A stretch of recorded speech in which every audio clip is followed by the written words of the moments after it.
രാവൽപിണ്ടിയിലെ Nur Khan വ്യോമത്താവളം India ആക്രമിച്ചെന്ന് സമ്മതിച്ചു പാകിസ്ഥാൻ. ആക്രമണ വിവരം സൈനിക മേധാവി ജനറൽ അസീം മുനീർ തന്നെ പുലർച്ചെ വിളിച്ചറിയിച്ചുവെന്ന് പാക് പ്രധാനമന്ത്രി ഷഹബാസ് ഷരീഫ് വെളിപ്പെടുത്തി. ഇന്ത്യയുമായി ചർച്ചയ്ക്ക് തയ്യാറാണ് എന്നും ഷഹബാസ് ഷരീഫ് ആവർത്തിച്ചു. മെയ് 10 പുലർച്ചെ 2:30 കരസേനാ മേധാവി അസീം മുനീറിന്റെ ഫോൺ കോൾ ഓപ്പറേഷൻ സിന്ധൂറിനിടെയുണ്ടായ ആക്രമണങ്ങളെക്കുറിച്ച് വ്യക്തമാക്കി.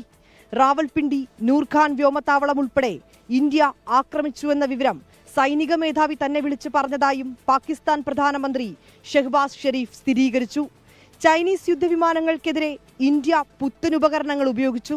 പാകിസ്ഥാൻ തിരികെ ഉപയോഗിച്ചത് തദ്ദേശീയ സംവിധാനങ്ങൾ മാത്രമാണെന്നും പാക് പ്രധാനമന്ത്രി 9:10 की दरमियानी रात में तकरीबन 2:30 बजे सिपा सलार जनरल सईद आसिम मुनीर ने मुझे सिक्योर फोन पे मुझे बताया कि वज़ीर-ए-आज़म साहब, हिंदुस्तान ने अपने बैलिस्टिक मिसाइल अभी लॉन्च किए हैं, एक नूर खान एयरपोर्ट पे गिरा है.